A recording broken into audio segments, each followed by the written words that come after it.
Hi everyone, this is Brittany from Just Be Crafty. If you're new here, welcome, and if not, thank you so much for coming back. In today's tutorial, I'm going to walk you through how to make the Raspberry Sprinkle Granny Square blanket. These instructions will show you how to make a blanket that's about 45 inches long by 45 inches wide and consisting of 81 squares arranged in a 9 by 9 grid. This size makes for a great lap blanket or a baby blanket. You can of course make as many squares as you'd like and arrange in any grid layout you prefer. Just note that changing the size of the blanket will alter how much yarn you're going to need. You'll need 81 total Raspberry Sprinkle Granny Squares. To learn how to make this square, you'll want to check out my complete tutorial, which is linked on the screen up here and down in the description box below. You'll need to make 41 colorful squares, just like the one we make in the tutorial, and then you'll want to make 40 plain squares using your main color. So once again, if you haven't already, go back and watch my video on how to make the Raspberry Sprinkle Granny Square, and to make the plain squares, you'll simply follow all of the same instructions, except you won't change your colors as you go, so you won't be clipping your yarn between each round. As always, you'll want to follow along with the written instructions as you watch the video tutorials. The written pattern includes the list of materials and yarn amounts and other important information you'll need in order to make this project. I'll have links to the free version of the complete pattern on my blog, as well as 2 options if you'd like to purchase the digital version. For those of you who like to have the option to print and access your favorite Just Be Crafty patterns off of the internet. All 3 links will be included in the description box below. And now, with all that out of the way, let's go ahead and get started.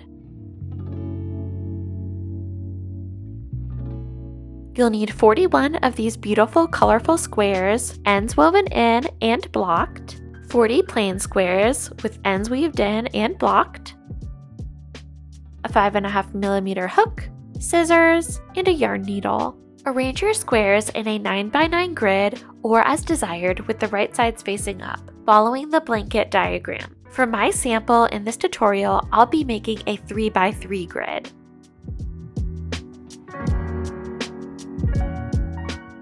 To assemble our blanket, we're going to be utilizing the slip stitch join method, and we're going to be slip stitching all of our squares together on the back of our work. We will be joining all of the horizontal rows first and then moving on to the vertical rows. To begin, we're going to place the top row squares face down onto our second row of squares, just like so.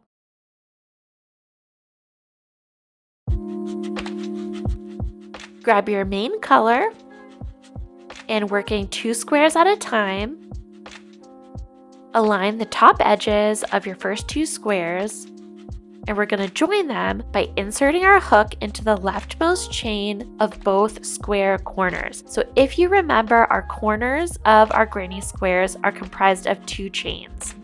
So you're going to be inserting your hook into the leftmost chain in the corner. So insert your hook into the leftmost chain of your corner in both squares. We're now going to grab our main color and we're going to create a slip knot.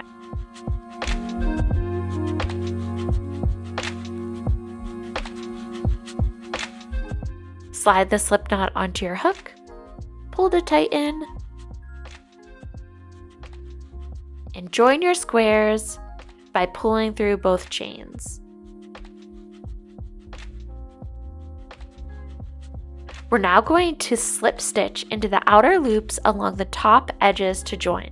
So line up your stitches the best you can. And in the outer loops, so we're not catching both loops, we're going into the outer loops of both of our square layers. And we're going to slip stitch the squares together.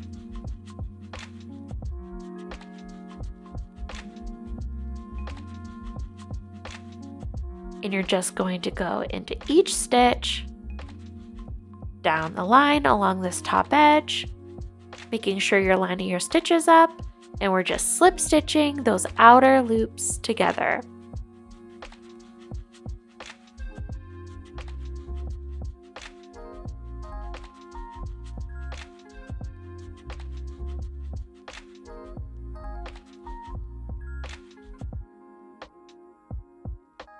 Continue working in this fashion all the way down the square's edge. End the join of these first 2 squares with a slip stitch in the rightmost chain of our next corner. So we're at our next corner and we're slip stitching into the rightmost chain of this corner. We're now ready to grab our next 2 squares. So continue this method for each pair of squares along the row. So we're going into that leftmost chain of both of our next 2 squares.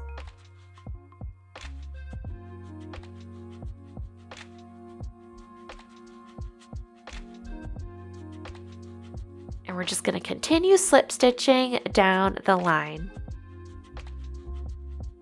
So we're lining up our stitches and we're just slip stitching in the outer loops all the way down the line.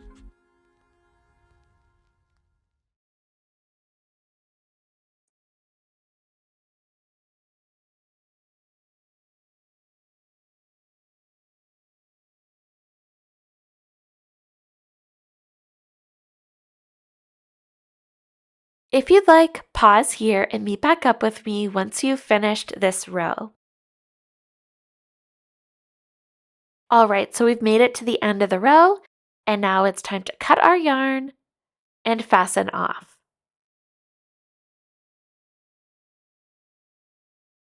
You can now open your work, and as you can see, our first 2 rows are now joined. Alright, so now you'll want to flip your first 2 rows down, and it's time to now join row 2 to row 3. And we're going to just continue working in the same exact manner. You're going to repeat this step for all of your horizontal rows. If you'd like, pause here and meet back up with me once all of your horizontal rows are joined. Alright, at this point, all of my horizontal rows are joined, and we can reorient our blanket so now that the vertical rows sit horizontally. We're going to join the vertical rows using the same method as the horizontal rows. So once again, you're going to grab your crochet hook and you're going to insert it into the leftmost chain of both of your first 2 squares.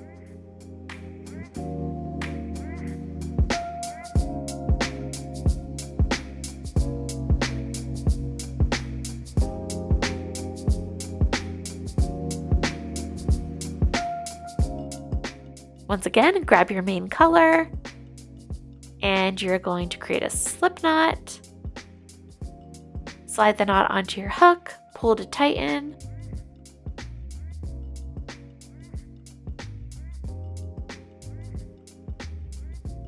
And pull through to join.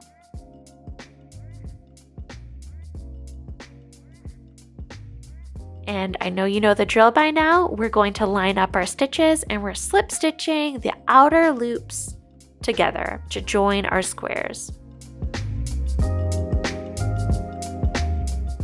So continue slip stitching along the row, just like we did for all of the horizontal rows.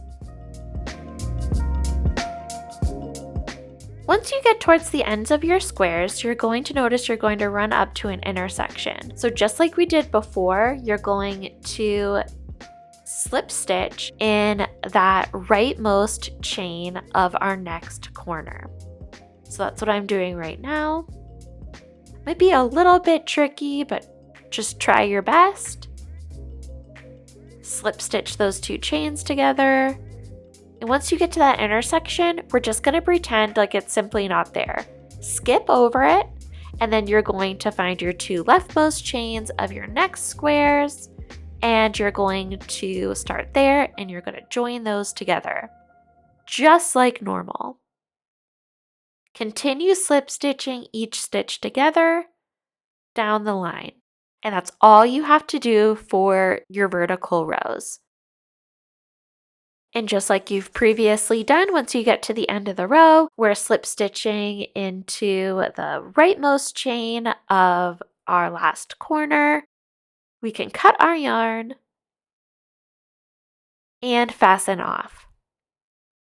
You're going to repeat those same steps for all remaining rows. At this point, all of our squares are joined together, and now it's time to move on to the border. We're going to start by inserting our hook into any corner. You're going to want to grab your main color and make a slip knot. In my case, I am using Aqua so you can see it, but you're going to slide it onto your hook and pull through and make a chain 1. We're then going to work 3 single crochets into the same corner chain space.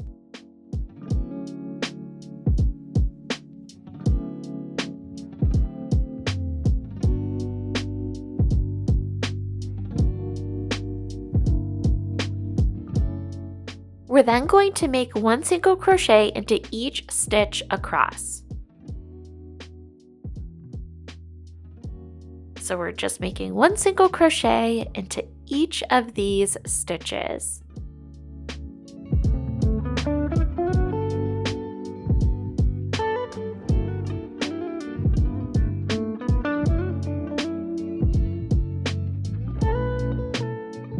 And then once we get to these little corner chain spaces that are in the middle of our blanket, we're simply going to make 1 single crochet into each of those chain spaces. So we're going to skip over the intersection, get to that next corner, and we're going to make 1 single crochet. And then we're just going to continue on making 1 single crochet into each stitch. All right, so I've just reached my next corner, and we're going to make 3 single crochets into this corner. You're just going to keep repeating this process all the way around your blanket. If you'd like, pause here and meet back up with me once you've made it all the way back around to the beginning again. Stop before you've reached your very last stitch. All right, so I'm in my second to last stitch of the round, and we're going to begin that single crochet, but we're not going to complete it. Grab your contrasting color, and you're going to yarn over and complete the single crochet with that new color. We've completed round 1, and now we're on to round 2. Single crochet into the next stitch.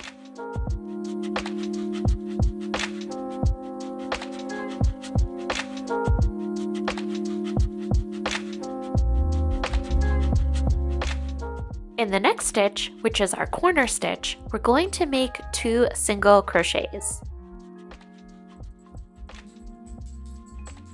We're now going to chain 4,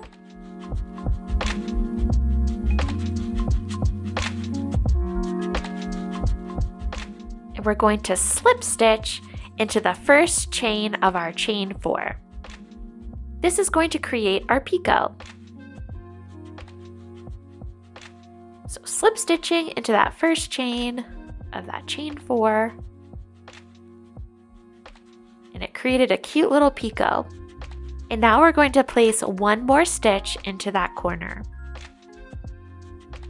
So now we're going to single crochet in each of the next 2 stitches. I want to pause here and explain something really quick because it might be a little bit confusing. So for our picot edging, every 3 stitches, we are going to make a picot. And once again, a picot is a chain 4 where we slip stitch into that first chain of the chain 4, and that's what creates our picot. So every 3 stitches, we're going to create a picot. Each corner is going to get 3 stitches. So for the corner that we just created, we had 2 stitches, which the second stitch in the corner was our 3rd stitch in our picot pattern. So we created the picot, and then we had 1 more single crochet into that same corner space. So that was 1 stitch, and then the next 2 stitches will be the 2nd and 3rd stitch of this current sequence. So I hope that makes sense, but basically, no matter where you fall, whether it's a corner or not, every 3 stitches is a picot. That's all I'm trying to say. And remember, this is just crochet. It does not have to be completely perfect. You might not line up in every corner every time, and at the end, you might not land on a perfect 3 pattern. It's okay to fudge a little bit. So I just wanted to put that out there. All right, so before I interrupted us, we are now going to move on to those 2 single crochet. So we're going to single crochet into each of the next 2 stitches. So 1 and 2. This is our 3rd stitch in the sequence, so we're going to chain 4. So chain 4, slip stitch into that first chain to make our picot. And we're moving along our merry way. So we're going to single crochet in each of the next 3 stitches. This is the 3rd one. And now it's time for our next picot. So we're chaining 4. And then we're going to slip stitch into that first chain. Picot is formed. And now we're going to single crochet into each of the next 3 stitches. We're just going to keep moving on in this fashion. So if you'd like, pause here and meet back up with me once you've made it back around to the beginning of the round. All right, so we made it back around to the beginning again. I'm doing a picot.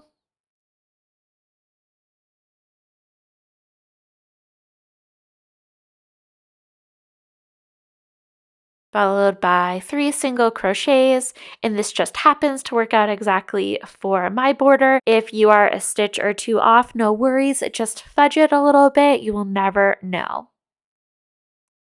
So I'm making 1 more picot.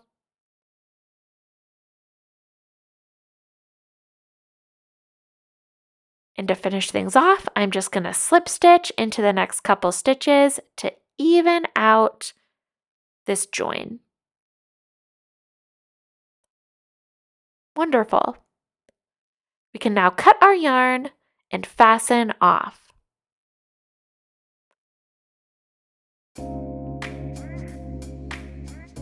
We can now turn over our work and it's time to weave in our ends. So grab one of your tails and a yarn needle and thread it. And find a spot that has the same color as the tail you have on your needle. And work it to a little straightaway area that's about an inch and a half long. And I like to just work back and forth into that same area. So I'm just working my needle into this edge. And I'm just going to work back and forth on this same spot until my end is weaved in. So every time I go back and forth, I'm catching different strands. So I'm not undoing what I've just done. And we're just going back and forth.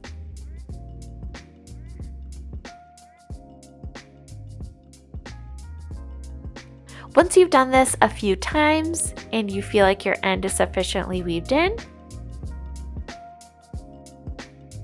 you can go ahead and cut your yarn.